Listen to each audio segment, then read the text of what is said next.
مولاي صل وسلم دائما أبدا على حبيبك خير الخلق كلهم.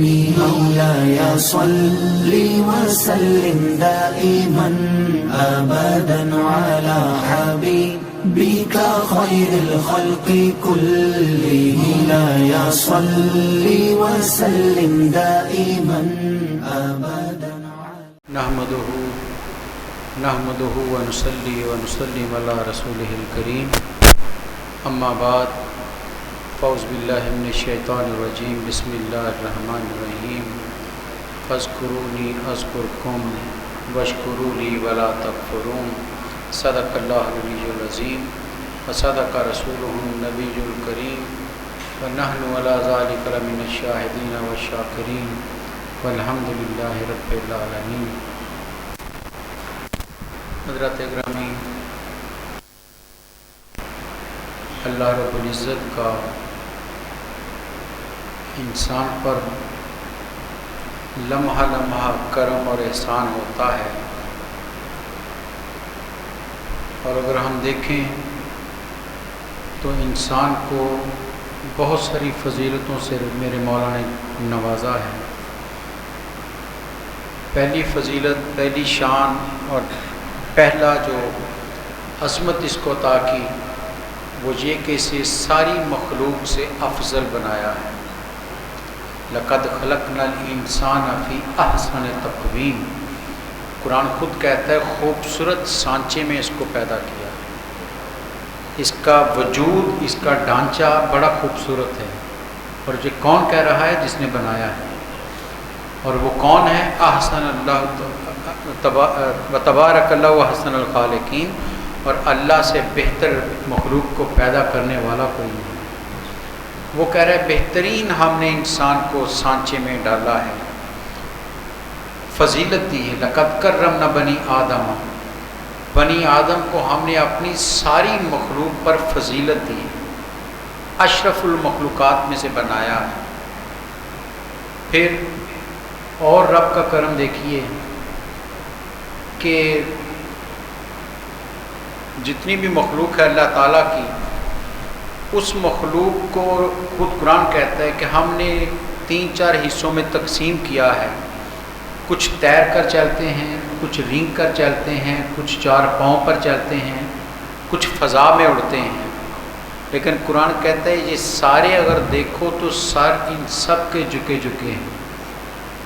سر اٹھا کر کوئی نہیں چلتا. یہ وقار، یہ عظمت، یہ شان انسان کو بخشی ہے کہ سر اٹھا کر جیتا. یہ کتنی بڑی فضیلت ہے. آپ چوپاؤں کو دیکھ لیں، سر جھکے ہیں. آپ پانی میں تیرنے والی مخلوق کو دیکھ لیں، سر جھکے ہیں. آپ فضاؤں میں اڑنے والی مخلوق کو دیکھ لیں، سر جھکے ہیں. آپ زمین پر رینگنے والی مخلوق کو دیکھ لیں، سر جھکے ہیں. اگر سر اٹھا کر کھڑا ہے تو وہ انسان ہے.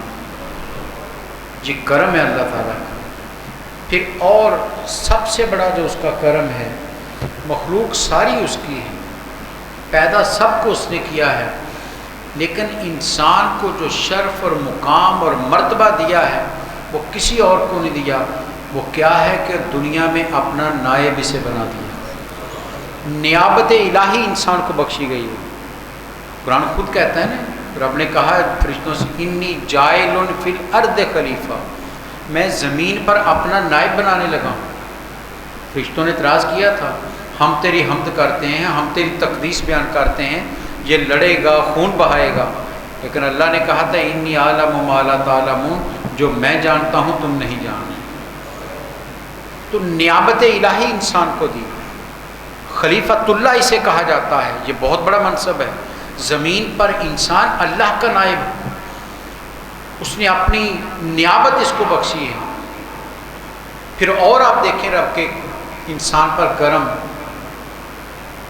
اس کا تو لمحہ لمحہ کرم کا ہے. میں چاند ایک ان میں سے زبان سب کو دی ہے، لیکن قوت گویائی اور نطق کی جو طاقت انسان کو بخشی ہے کسی اور کو نہیں بخشی. کسی مخلوق کو وہ نہیں بخشی جو انسان کو بخشی ہے. اور اگلا اس پر کرم دیکھیے کہ اس نے براہ راست اگر اپنا فرشتہ پیغام دے کر بھیجا ہے تو انسان پر بھیجا ہے، انسان کو وحی نازل کی گئی ہے۔ رب انسان کو پکارتا ہے، یا ایھا الانسان، رب کہہ رہا ہے اے انسان، خدا نے وحی انسان پر کی ہے۔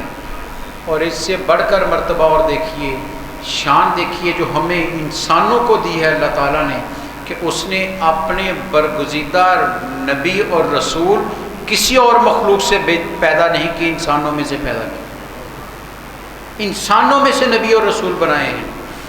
کہا تھا مکے والوں نے کہ یہ تو ہمارے جیسا ہے، ہمارے خاندان سے ہے، نبی بننا ہوتا کوئی اور بن کر آتا۔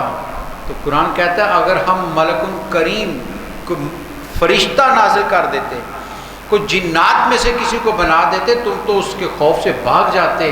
یہ تو ہمارا کرم ہے کہ تمہارے اندر سے تمہارے جیسے وجود کو نبی بنا دیا، تاکہ تم بے خوف اس کے پاس جاؤ، بے دھڑک اس کے پاس جاؤ، اپنی دل کی بات اس سے کرو۔ تو یہ شرف ہیں جو انسان کو بخشے گئے ہیں، یہ طاقت اور قوت اور عظمت انسان کو بخشی گئی ہے۔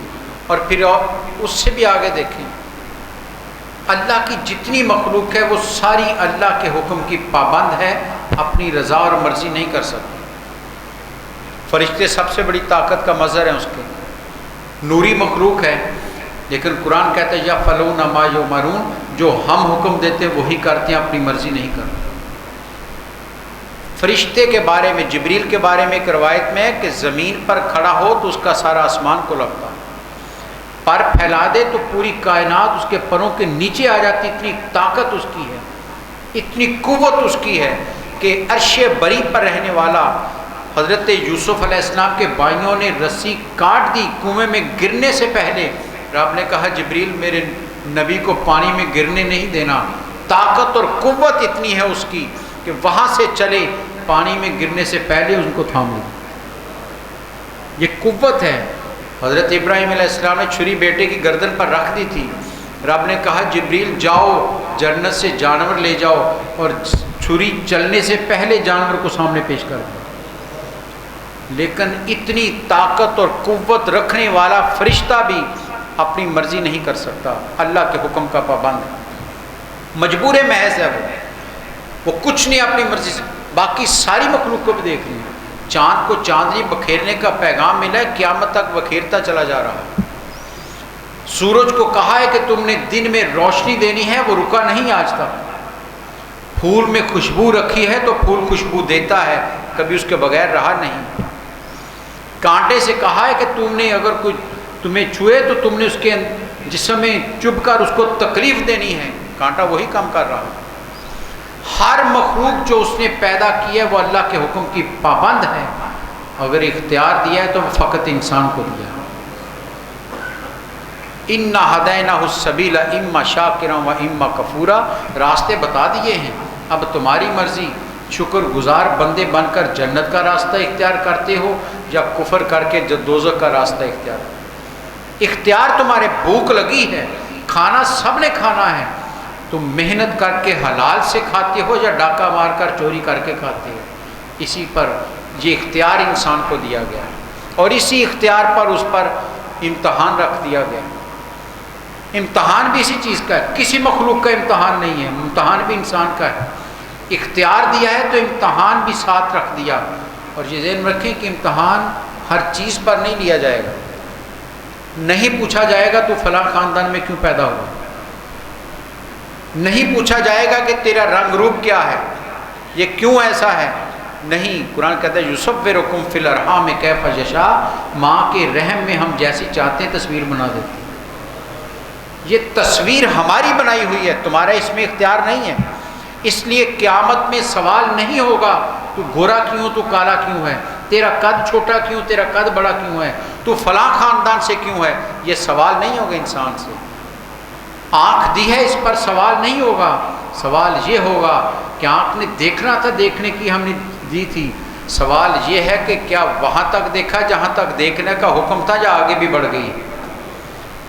کان دیے ہیں، کانوں کو سماعت کا حکم دیا ہے، لیکن سوال یہ کیا جائے گا کان پر سوال نہیں ہوگا کہ کان کیوں دیا ہے، سوال یہ ہوگا کہ اس کان کے ذریعے سنتا کیا رہا۔ ہاتھ کی انگلیوں پر سوال نہیں کیا جائے گا کہ 5 کیوں ہیں 4 کیوں نہیں ہیں، یا کسی کے 4 ہیں تو 5 کیوں نہیں ہیں۔ سوال یہ ہوگا یہ ہاتھ کسی کا مال ہڑپ کرنے کے لیے اٹھا ہے، ظلم کے لیے اٹھا ہے، یا کسی کی مدد کے لیے اٹھا ہے۔ جو اختیار دیا ہے سوال اس پر کیا جائے گا۔ دوسرا سوال انسان پر نہیں ہوگا، جتنا اختیار ہے اتنا ہی سوال ہے، یہ اس کی کرم نوازی ہے۔ وہ چاہتا ہر چیز کا سوال لے سکتا تھا، لیکن وہ کہتا نہیں، جو میں نے دیا ہے اس میں سے سوال کرتا ہوں، جو طاقت تمہیں دی ہے، جو قوت تمہیں دی ہے، اسی کے مطابق سوال کیا جاتا ہے۔ اسی لیے، اور یہ بھی ذہن میں رکھیں، اسی لیے انسان کے اندر 2 طرح کی قوتیں رکھی ہیں، شر کی اور نیکی کی، مسلسل اس کے اندر رکھی ہیں، دونوں قوتیں رکھی ہیں۔ اور قرآن کہتا ہے کچھ ایسے ہیں انسانوں میں جن کی شر کی قوت اتنی طاقتور، اتنی مضبوط ہو چکی ہے کہ اب وہاں نیکی پنپ ہی نہیں سکتی۔ سم بکم عمج فہم لا یرجعون، یہ اندھے ہیں، گونگے ہیں، بہرے ہیں، یہ لوٹ کر آنے والے نہیں۔ آپ جتنی مرضی ان کو تبلیغ کریں، آپ جتنا مرضی ان کو صحیح راستہ بتائیں، یہ لوٹ کر آنے والے نہیں ہیں، یہ سراپا گناہ کے پتلے ہیں۔ اب سوال یہ سوچئے آپ بھی، قرآن کہتا ہے اندھے ہیں، حالانکہ آنکھیں تو رکھتے ہیں۔ قرآن کہتا ہے وہ گونگے ہیں، حالانکہ زبان تو رکھتے ہیں۔ قرآن کہتا ہے بہرے ہیں، حالانکہ کان تو رکھتے ہیں۔ قرآن غلط نہیں کہہ سکتا، قرآن سچائی کی کتاب ہے، اور رب کا کلام سب سے سچا کلام وہی ہے۔ وجہ کیا ہے؟ وجہ وہی ہے کہ یہ کان حق شناس نہیں ہے، یہ زبان حق کی آواز بلند نہیں کرتی، ان آنکھوں نے حق کو پہچانا نہیں۔ مکہ کی سرزمین برابر تھی، وہاں رہنے والے سارے دیکھتے تھے، لیکن دیکھنے میں فرق پڑ گیا۔ ایک نے دیکھا تو صدیق بن گیا، ایک نے دیکھا تو ابو جہل بن گیا۔ نظر فرمایا یہ تم اندھے ہیں، ان کو نظر نہیں آیا کہ نور نبوت سامنے چلتا پھرتا ہے۔ جس نے پہچان لیا وہ تلوار لے کر نکلا تھا قتل کرنے کے لیے، لیکن جب پہچانا تو قدموں میں گر گیا۔ تو یہ فرق قرآن بتا رہا ہے کہ نیکی اور بدی اندر ہے، لیکن ایک گروہ ایسا ہے جو سراپا گناہ کا پتلا ہے۔ یہ فاسق و فاجر، یہ کفر کے جتنی دنیا ہے یہ ساری اسی میں آتی ہے، نفس امارہ والی۔ اور دوسرا وہ ہے جس کے اندر یہ کشمکش مسلسل جاری رہتی ہے، کبھی نیکی غلبہ پا گئی، کبھی گناہ غلبہ پا گئی۔ گناہ کیا، خیال آیا، توبہ کر لی، خدا کی طرف رجوع آ گیا، پھر دنیا میں گم ہو کر گناہ کی وادی میں چلا گیا، پھر لوٹ آیا۔ یہ کبھی گناہ کرتا ہے، کبھی جو ہے وہ نیکی کرتا ہے۔ اس کو قرآن نفس لوامہ کہتا ہے کہ اس کے اندر کشمکش مسلسل جاری ہے۔ یہ ہم جیسے عام لوگ سارے اسی میں آتے ہیں، کلمہ بھی پڑھتے ہیں، نماز بھی پڑھ لی، دھوکہ بھی دے دیا، زبان سے لا الہ الا اللہ بھی کہہ دیا، زبان سے جھوٹ بھی بول لیا، کانوں سے اذان کی آواز بھی سن لی، کانوں میں فحش کلامی آوازیں بھی سن لی۔ ہمارے اندر یہ مسلسل کشمکش جاری رہتی ہے، اور خوش قسمت ہے وہ انسان جو اس کشمکش میں اپنی نیکی کی قوت کو بڑھاتا چلا جاتا ہے، اور پھر ایک وقت آتا ہے کہ بدی کی اور گناہ کی قوت اس کے قبضے میں آ جاتی ہے، وہ پھر سر نہیں چڑھتا۔ وہ خوش قسمت انسان ہوتا ہے۔ اس لیے فرمایا، بزرگ کہتے ہیں، صوفیاء کا قول ہے کہ اللہ کو ہر لمحے یاد کرتے رہو، بھولو نہ اسے، کیونکہ جو تم بھول جاتے ہو تو وہ گناہ ہوتا ہے۔ وہ فرماتے جو دم غافل سو دم کافر، جو لمحہ بھی خدا کی یاد سے غفلت میں گزرے گا وہی تو کفر کا لمحہ ہے، اسی لمحے تو شیطان حملہ کرے گا۔ اس لیے نیکی کی طرف بڑھتے چلے رہو، آگے سے آگے بڑھتے رہو نیکی کی طرف، تاکہ نیکی کی قوت جو ہے وہ مضبوط ہو سکے۔ اور تیسرا وہ وجود ہے جس کو قرآن کہتا ہے یہ ایسے وجود ہیں جن کے اندر نیکی اتنی پروان چڑھ چکی ہے کہ اب بدی اپنی کوشش کے باوجود بھی ان کو راستے سے ہٹا نہیں سکتی۔ یہ وہ ہیں جنہیں قرآن نفس مطمئنہ کہتا ہے۔ مطمئن نفس ہیں، خدا کی رضا پر راضی رہنے والے ہیں۔ نبی صلی اللہ علیہ وسلم کی روایت کا مفہوم ہے، آپ نے فرمایا خیر اور شر کی قوتیں انسان کے اندر ہیں، شیطان بھی انسان کے اندر رکھا ہے۔ کسی صحابی نے پوچھ لیا یا رسول اللہ صلی اللہ علیہ وسلم آپ فرما رہے ہیں ہر انسان کے ساتھ شیطان لگایا ہے، آپ بھی تو بشر ہیں، کیا آپ کے ساتھ بھی ہے؟ فرمایا مسکرائے میرے سرکار، فرمایا تھا، میں نے اسے مسلمان کر لیا، میں نے اسے مسلمان کر لیا ہے، اب تم کیا کرتے ہو یہ تم پر ہے، تم کتنی محنت کرتے ہو اس کو اسلام پر لانے کے، وہ تو تمہارے رگوں میں اتر جاتا ہے، قرآن کہتا ہے حلول کر جاتا ہے، خون کی طرح انسان کی رگوں میں دوڑتا ہے شیطان، تم کتنا اس سے بچنے کی کوشش کرتے ہو یہ تم پر آتا ہے، یہ ہم پر ہے کہ ہم کتنی محنت کر لیتے ہیں۔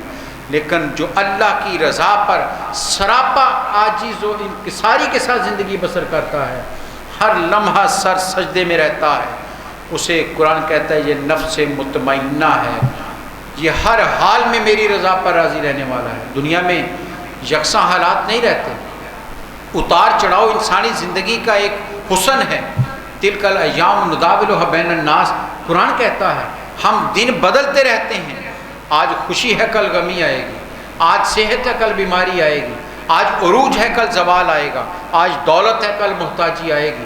قرآن کا پیغام واضح ہے، دن بدلتے رہتے ہیں۔ اچھے دور میں خدا کو یاد تو سبھی کر لیتے ہیں، سبھی کہہ دیتے ہیں یہ اچھا ہے، شکر الحمدللہ اللہ کا کرم ہے، لیکن نفس مطمئنہ وہ ہوتا ہے کہ 6 ماہ کا بچہ بھی ہاتھ میں دشمن تیر مار کر مار دے تو وہ رب کی رضا پر راضی رہے، مولا تیری مرضی۔ 18 سال کے جوان بیٹے کی لاش کو میدان سے اٹھا کر اپنے بازوؤں پر بوڑھا باپ لے کر آئے، شکوہ نہ کرے، رب کی رضا پر راضی رہے، مولا تو اسی میں خوش ہے تو میں خوش ہوں، یہ نفس مطمئنہ۔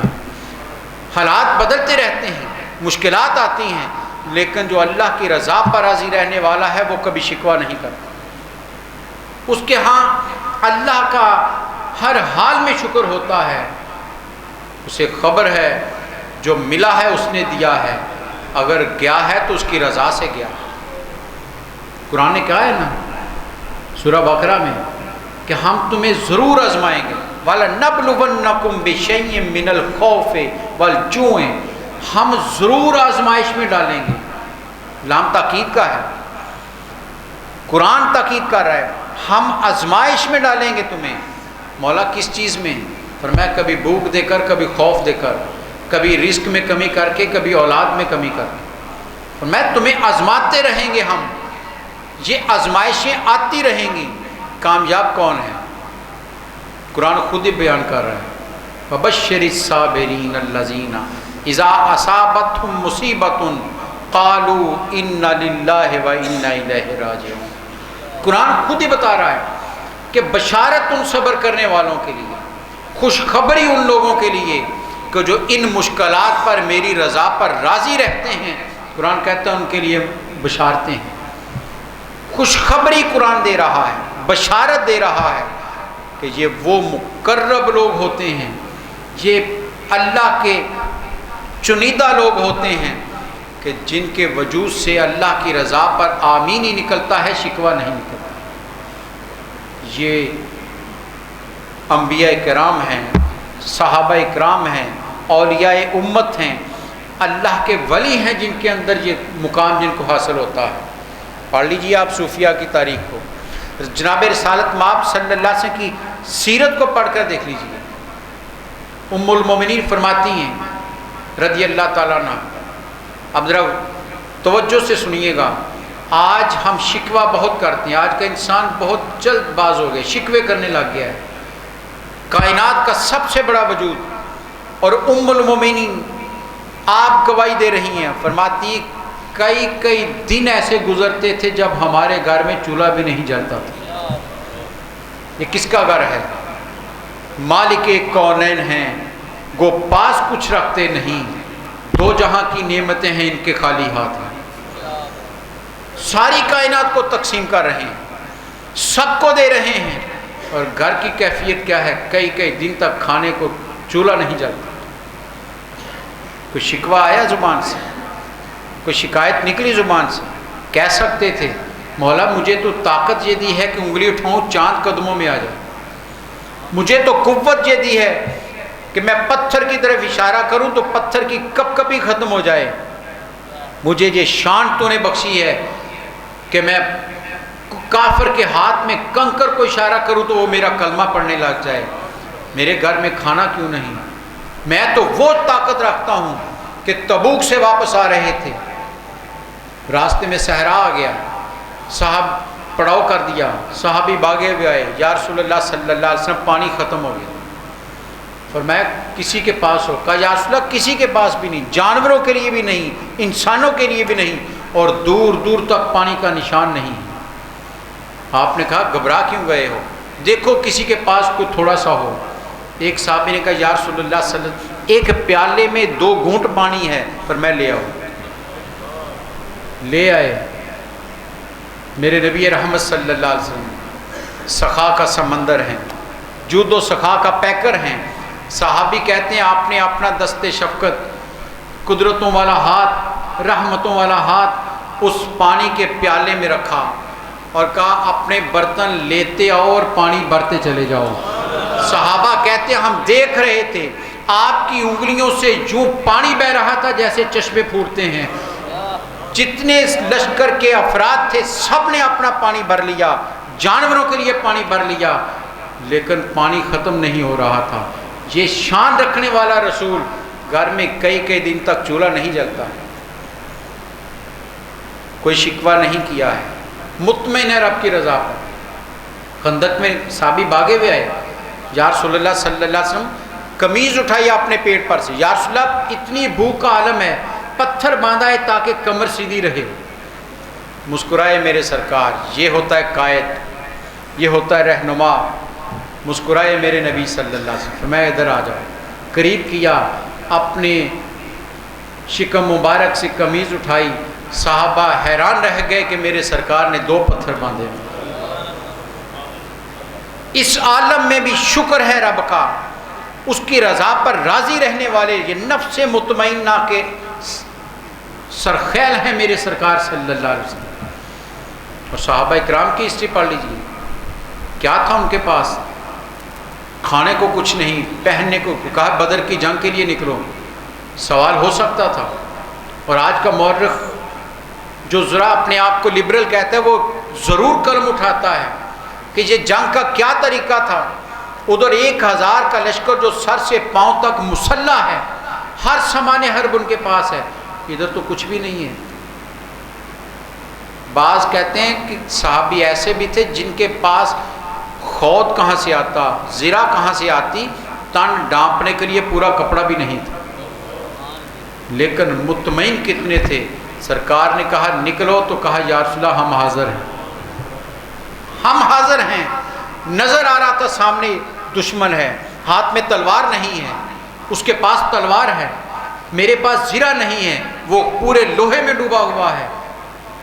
دنیاوی لحاظ سے دیکھا جائے تو اس بچنے کی کوئی امید نہیں ہے، لیکن قرآن کہتا ہے جب یوں مطمئن نفس بن جاتے ہو پھر کائنات دیکھتی ہے کہ پھر جس کے پاس کچھ بھی نہیں ہوتا اس کو میں فتح دے دیتا ہوں، پھر کامیابی اس کے مقدر بنتی ہے۔ کیوں؟ جو اپنے رب کی رضا پر راضی ہو گیا اسے پھر خدا وہاں سے دیتا ہے جہاں سے وہ تصور بھی نہیں کر سکتے۔ یہ اللہ والے ہیں جو مطمئن رہتے ہیں۔ صوفیہ کرام ہیں، کہتے ہیں کہ بزرگ جا رہے تھے،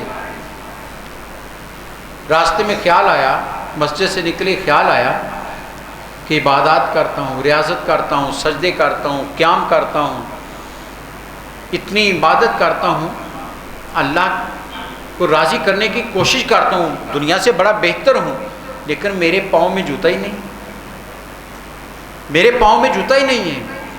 کہتے ہیں ابھی چند قدم آگے گئے، آگے سے ایک ایسا آدمی گزرا جو گھسٹ کر چل رہا تھا جس کے پاؤں نہیں تھے، سجدے میں سر رکھ دیا، مولا تیرا کرم ہے تو نے مجھے چلنے کے لیے پاؤں تو عطا کیے۔ مطمئن نفس کو پھر رب بچا بھی لیتا ہے کہ کہیں تو اس سے باہر نہ چلا جا، شکر ادا کر رب کی عطاؤں کا، جو دیا ہے اس نے اس پر راضی رہے۔ یہ سفر کا مہینہ صوفیاء کا مہینہ ہے۔ داتا علی اجمیری علیہ رحمہ کا عرس شروع ہو رہا ہے کل سے۔ سوچئے تو ذرا، جب لاہور میں آئے تو کیا تھا ان کے پاس؟ ہم سفر کرنا ہو، ہم نے دوسرے شہر جانا ہو اور دوسرے ملک جانا ہو تو کتنا ساز و سامان اکٹھا کر دیں۔ غریب سے غریب کو بھی اگر دوسرے ملک کا پروانہ مل جائے، وہ اتنا سامان اکٹھا کر لیتا ہے کہ وہاں جا کر مجھے مشکل نہ آئے۔ داتا علی اجمیری بھی تو کہاں سے آئے تھے؟ جیلان حجویر سے، کہاں سے گم کر، تاریخ کہتی بے شمار ملکوں کی سیاحت کر کے لاہور میں پہنچے ہیں۔ ایک غلام، ایک خادم ساتھ ہے، اور میں آج پڑھ رہا تھا، ایک لوٹا ہے اور ایک چادر ہے دری جس پر بچھا کر نماز پڑھ لیتے ہیں۔ کچھ اور سامان نہیں کہ وضو کے لیے پانی چاہیے، اس کے لیے لوٹا رکھا ہے کہ وضو کا انتظام ہو سکے، کچھ نہیں ہے دنیا کا، لیکن مرد درویش اللہ کی رضا پر راضی رہنے والا، خدا کی تقسیم پر مطمئن رہنے والا وجود لاہور میں راوی کے کنارے آ کر بیٹھا ہے تو تخت پر بیٹھنے والوں کو خوف طاری ہو گیا۔ جلال اور دبدبہ اور رعب اتنا ہے کہ وہ کانپ اٹھے کہ یہ ایک درویش کیوں آ گیا ہے۔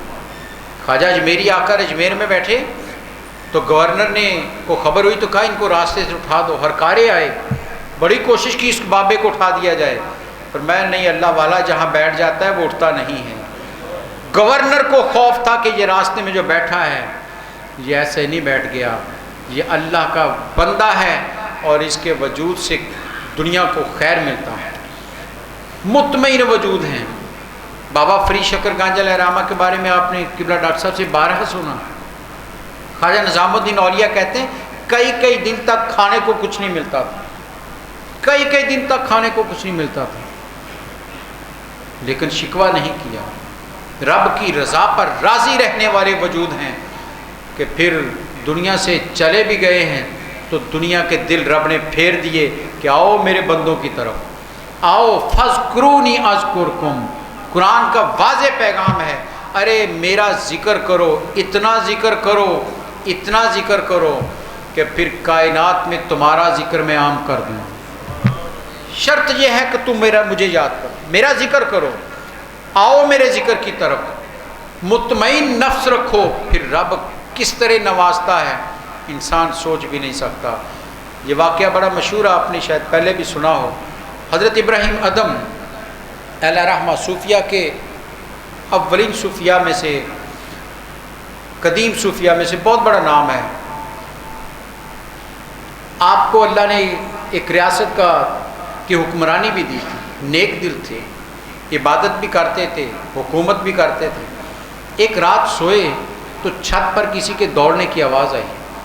نیک انسان تھے تو سوچا کہ کسی خادم کو کیوں اٹھاؤں، سویا ہوا ہے، میں خود ہی پتہ کر لیتا ہوں۔ چھت پر چلے گئے، دیکھا تو ایک شخص دوڑ رہا ہے۔ اسے کہا رکو، بات سنو میری۔ وہ آ گیا، کہا جی فرمائیے۔ کہا یہاں بھاگ کیوں رہے ہو، کیا ڈھونڈ رہے ہو؟ اس نے کہا جی میرا اونٹ گم ہو گیا، اسے ڈھونڈ رہا ہوں۔ تو حضرت ابراہیم ادم نے کہا ارے عقل کے اندھے، بادشاہ کے محل کی چھت پر کبھی اونٹ ملتے ہیں؟ تو اس نے کہا پھر تخت پر بیٹھ کر خدا بھی نہیں ملتا۔ یہ کہا اور غائب ہو گیا۔ ابراہیم ادم کے اندر آگ لگ گئی۔ صبح ہوئی، دربار لگا، اپنے وزیر اعظم کو سب حکومت اور اختیارات دیے، سب کچھ چھوڑا اور صحرا میں نکل گئے۔ حکومت اس کے حوالے کی، چھوڑ دیا، صحرا میں چلے گئے۔ کافی عرصے کے بعد، ایک مدت کے بعد، وہ اپنے لاؤ لشکر کے ساتھ وزیر شکار کے لیے نکلا، راستہ بھٹک گیا۔ ایک راستے کی طرف نکلا، صحرائی راستہ ہے، اور آگے گیا تو ایک ندی کے کنارے ایک بابا بیٹھا دیکھا، بزرگ کو دیکھا، دور سے دیکھا، کہا چلو اس کے پاس جاتے ہیں کہ یہ کہاں اکیلا بیٹھا ہوا ہے، پتہ کریں اس کا۔ جب قریب آیا تو دیکھا یہ تو ابراہیم ادم ہے، وہی جو حکومت دے کر آئے تھے۔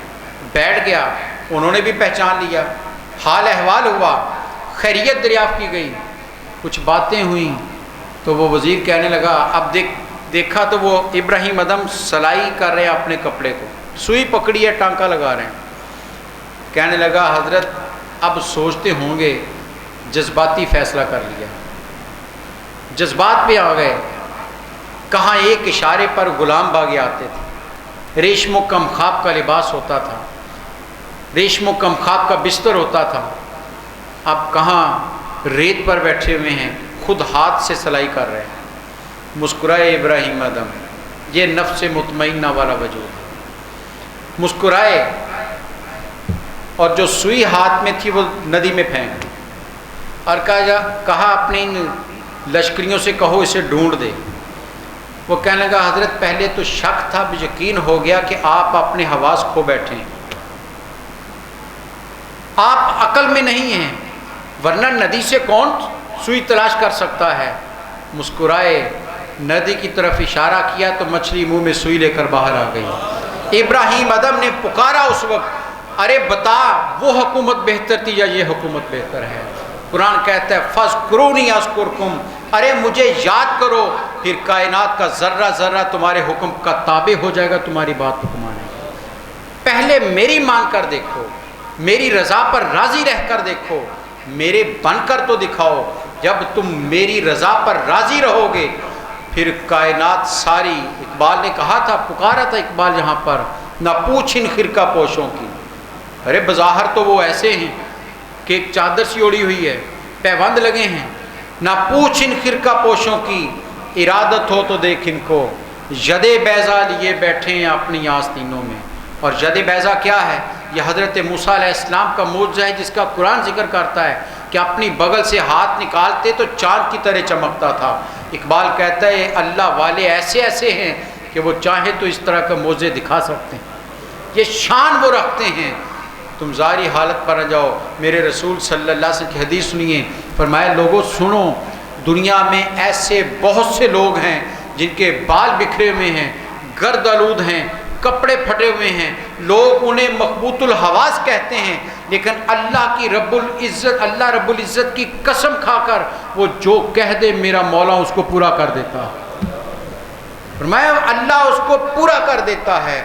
تم ظاہر کو دیکھتے ہو، ارے کبھی باطن میں اتر کر تو دیکھو کتنے مطمئن ہیں اپنی رب کی رضا پر۔ اب آخری بات کہ نفس مطمئن کیسے ہوتا ہے، فوراً سوال آئے گا کیسے مطمئن کیا جائے؟ قرآن نے اس کا بھی نسخہ بتا دیا، فرمایا دولت سے مطمئن نہیں ہوگا، دولت والے کی نیند حرام ہو جاتی ہے، اقتدار والے کو ریشم و کمخاب پر بھی نیند نہیں آتی، خوف رہتا ہے کچھ چھین نہ لے، حسن والا ڈرتا رہتا ہے میرا حسن چھین نہ جائے، طاقت والا گھبراتا ہے کہ طاقت کوئی چھین نہ لے، ختم نہ ہو جائے، خوف طاری ہو جاتا ہے، انسان اور زیادہ غیر مطمئن ہو جاتا ہے۔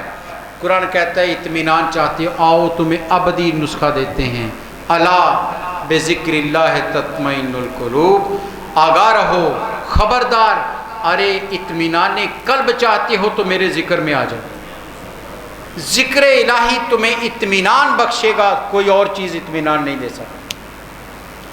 اگر دولت اطمینان دیتی تو کتنے بڑے بڑے دولت مند دنیا سے گئے ہیں جن کو آج کوئی پوچھنے کو تیار بھی نہیں۔ قارون بھی انہی میں سے ایک ہے جس کی دولت کا اندازہ بھی کوئی نہیں لگا سکتا تھا، اتنی دولت رکھنے والا اگر اولاد پر، خاندان پر گمنڈ کرنے والا ہے کہ یہ بڑے اطمینان دیتا ہے، تو دنیا میں کتنے ہیں کہ جو اپنی آنکھوں کے سامنے لوگوں نے دیکھا کہ خاندان ان کو پوچھتا بھی نہیں ہے، وہ اکیلے ہو کر دنیا سے جاتے ہیں۔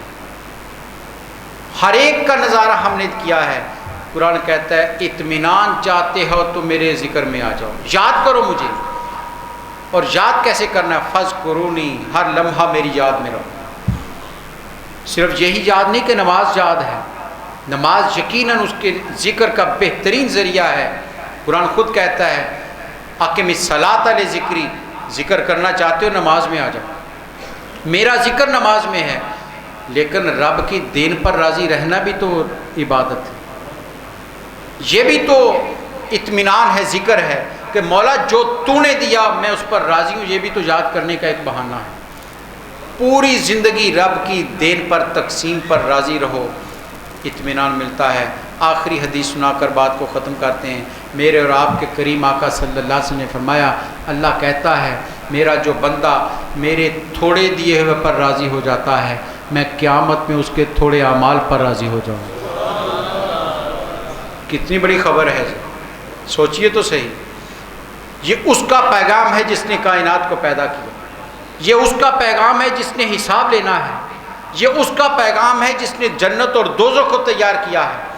وہ کہتا ہے میری تھوڑی ہوئی دین دنیا میں جو ملا ہے تھوڑا ہے، کم صحیح، ارے راضی رہو، شکوے نہ کرو، شکایت نہ کرو، کل قیامت میں تمہارے تھوڑے سے اعمال پر میں راضی ہو جاؤں گا۔ اب بتائیے جس پر رب راضی ہو جائے اسے اور چاہیے کیا؟ کامیابی کی کنجی بتا دی کہ لوگوں رب کو راضی کرنا ہے تو دنیا میں شکوے نہ کرتے پھرو، شکایتیں نہ کرتے پھرو، لوگوں کے پاس جا جا کر نہ کہو کہ مجھے کچھ نہیں ملا، لٹ گیا۔ ارے شکر کرو کہ اللہ نے جو بھی دیا ہے وہ ہزار ہاں سے بہتر دیا ہے، لاکھوں سے بہتر دیا ہے۔ اللہ تعالیٰ مجھے اور آپ کو اطمینان قلب عطا فرمائے اور نفس مطمئنہ اختیار کرنے کی توفیق عطا فرمائے، ہمیں ہر حال میں رب کی رضا پر راضی رہنے کی توفیق عطا فرمائے اور اپنے مقرب بندوں کی صفوں میں شامل ہونے کی توفیق عطا فرمائے۔ وآخر دعوانا ان الحمدللہ رب العالمین۔ مولاي صل وسلم دائما أبدا على حبيبك